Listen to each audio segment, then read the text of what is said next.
Je rejoignis le perchoir, épuisé par une remontée rapide à vélo des rues menant à Gionne.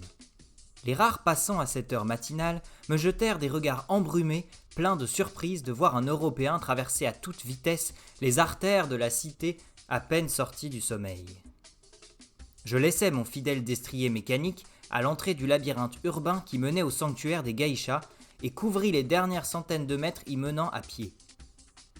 J'étais à la fois paniqué et rassuré d'être encore en vie après les événements dantesques auxquels ma raison venait de se confronter. Mes pensées tourbillonnaient, cherchant un point d'ancrage dans mon esprit encore en proie à la plus grande confusion. La fraîcheur matinale ne parvenait pas à chasser l'ébullition qui m'habitait entièrement, alors que j'avançais d'un pas leste jusqu'aux marches de bois de l'entrée du perchoir. Je n'osais imaginer le sort des guerrières restantes face à Muramashi, mais il fallait absolument qu'elle intervienne. Le piège qu'elle avait prévu avait tourné à la catastrophe et risquait de lui coûter la survie de l'ordre. Elle avait clairement sous-estimé la puissance de son adversaire, pensant qu'il lui suffirait de le forcer à se dévoiler pour pouvoir le mettre hors d'état de nuire. Je pénétrais en trombe dans le bâtiment silencieux, ignorant les règles élémentaires de politesse locale me demandant de retirer mes chaussures ou d'attendre d'avoir été invité pour entrer. Je réalisais dès mon arrivée, dans le hall d'entrée, que quelque chose n'allait pas. À l'intérieur régnait une obscurité ténue, comme si toutes les bougies qui illuminaient les espaces feutrés la nuit dernière avaient été soufflées d'un coup. Je fis rapidement le tour des différentes alcôves isolées par des murs de papier, sans trouver personne à la lumière de ma lampe torche. Les paillasses et autres coussins étaient tous vides, comme abandonnés de leurs occupants. Seul mon souffle saccadé habitait la demeure enténébrée. J'avais l'impression de violer un espace sacré et en même temps, quelque chose me disait que je devais me trouver là.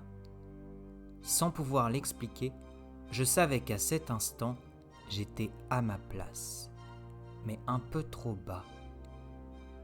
Ne me permettant pas de discuter cette étrange intuition, je pris la précaution de me déchausser lentement, sans faire de bruit, avant de me diriger vers l'escalier menant à l'étage. Marchant sur la pointe des pieds, je gravis silencieusement les marches de bois anciens, limitant l'empreinte sonore de mes pas à celle d'un léger frottement qui me parut résonner dans l'atmosphère oppressante du lieu apparemment désert. J'avais éteint ma lampe, laissant mes yeux maintenant habitués à la pénombre ambiante me guider. Une très faible lumière s'élevait mystérieusement du premier, plaquant sur les murs environnants un grain de film discret, mais qui me suffisait à repérer le trajet jusqu'à elle.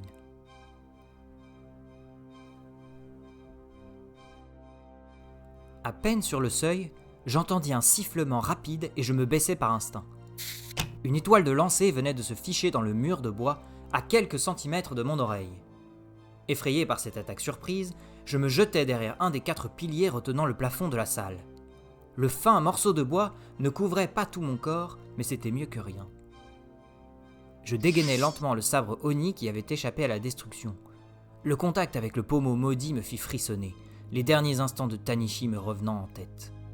Malgré l'adrénaline qui maintenait tout mon corps en état d'alerte, je sentais la fatigue et la vision traumatisante menacer mon intégrité physique et mentale dans cette situation désespérée.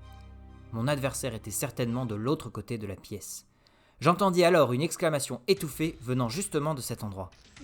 Pendant un instant, je me demandais si ce n'était pas un effet de mon imagination, mais le son étrange se reproduisit, cette fois plus fort. Un choc dur se fit entendre à la suite. Je jetai un regard furtif dans la direction de l'échange sonore, mais je ne pus rien distinguer dans le sombre espace à peine éclairé par la faible lueur rougeoyante qui s'échappait de l'orbite de la statue du dragon rouge au fond de la salle. Je voulus alors tenter de quitter mon abri pour me rapprocher avec discrétion, mais à peine avais-je esquissé un pas en dehors que je ressentis une douleur fulgurante dans la jambe droite. Je sentis un liquide poisseux commençant à s'écouler le long de mon membre meurtri. Serrant les dents, je laissai s'échapper un léger grognement et poursuivis en claudiquant jusqu'au pilier suivant à droite de l'entrée, ignorant les vagues de souffrance qui vibraient dans tout mon corps. Un rapide coup d'œil me confirma ce que j'avais envisagé. Une étoile de lancer à 4 branches était plantée dans mon mollet, laissant s'échapper un flot de sang carmin. La lame était sûrement enduite d'un anticoagulant, vu le volume de liquide. Quel que soit mon ennemi, ce dernier était extrêmement dangereux, et pouvait voir suffisamment dans la pénombre teintée de rouge qui habitait le sanctuaire pour me viser de l'autre bout de la pièce. Agrippant mon arme, qui me paraissait bien dérisoire à ce moment, je réalisais que je venais de tomber de Charybde dans Scylla, me mettant à nouveau en danger de mort à peine 1 heure après avoir échappé aux flammes. Mon souffle s'accéléra, pompant toujours plus de mon précieux liquide vital en dehors de mon corps. Cependant, au lieu de ressentir une plus grande lassitude, il me sembla que je gagnais en force et qu'une chaleur lentement s'éleva en moi. Le lâche qui m'avait blessé allait payer. Une rage puissante me poussa à courir sans réfléchir dans la direction du lancer qui m'avait touché, ignorant toute prudence. Un éclat métallique fusa dans ma direction, mais j'écartai d'un revers fulgurant de mon katana le projectile qui s'abîma dans les ombres du sanctuaire. Alors que j'allais atteindre le coin de la salle, je fus projeté en arrière par la prise puissante d'un individu à la détente incroyable. J'en eus le souffle coupé. Plaqué au sol par une silhouette de corpulence égale à la mienne, je ne perdis pourtant pas mon aplomb initial, une colère montante s'infusant progressivement dans mes muscles, masquant la douleur du choc et de ma blessure à la jambe. J'assénai un crochet dans la tête de mon mystérieux adversaire, puis un coup de sabre rapide visant à le décapiter. Avec une agilité hors du commun, celui-ci se dégagea et la silhouette noire se retrouva debout au-dessus de moi, se détachant comme une ombre dans l'aura rougeoyante qui abritait notre combat. De plus en plus énervé, je me relevai avec énergie et frappai rageusement dans cette direction, mon arme prenant presque vie en fendant l'air à quelques centimètres de mon ennemi. Il esquiva mes assauts furieux avec souplesse et un balai mortel s'engagea au sein de la brume carmin. Perdant toute notion de temps, je m'abîmais dans l'ivresse du courroux qui m'habitait, la lame de mon katana menaçant de mordre la chair de mon misérable adversaire à chaque instant. Ce dernier tenta plusieurs fois de riposter, mais ses tentatives se heurtaient à l'arme démoniaque que je faisais danser sans effort entre mes mains, poussant sans relâche la silhouette désemparée dans ses retranchements. Alors que j'allais porter le coup de grâce, une explosion sourde retentit et un nuage de fumée m'enveloppa. Aveuglé par la rage, je frappais de tous côtés jusqu'à ce qu'il se dissipe et que le premier étage retrouve la quiétude qui l'habitait avant mon arrivée. Mon adversaire avait encore pris la fuite. Je jurais entre mes dents qu'il ne perdait rien pour attendre.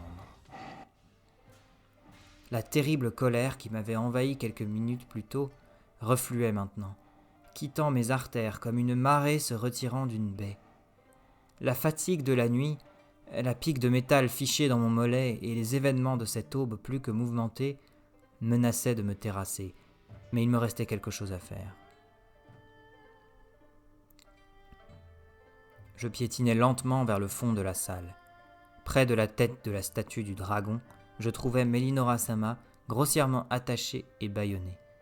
Sa robe rouge était froissée, mais heureusement, elle ne semblait pas avoir subi de violence, son agresseur ayant sûrement été surpris par mon arrivée. Elle avait les yeux ouverts, exprimant un léger soulagement à ma vue.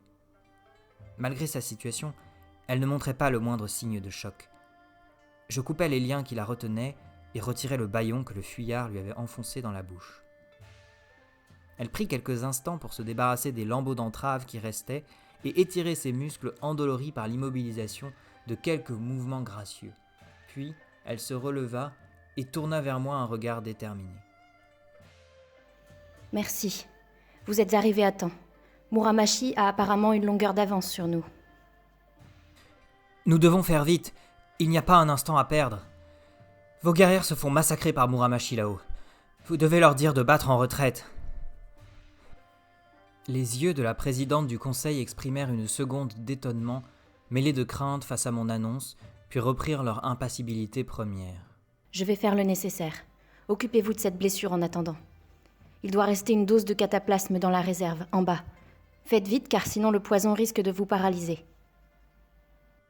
Ne voulant pas m'exposer à un tel sort, je descendis l'escalier sans protester pour aller trouver le remède qu'elle venait de mentionner. Je la vis partir derrière la statue du dragon avec une démarche calme.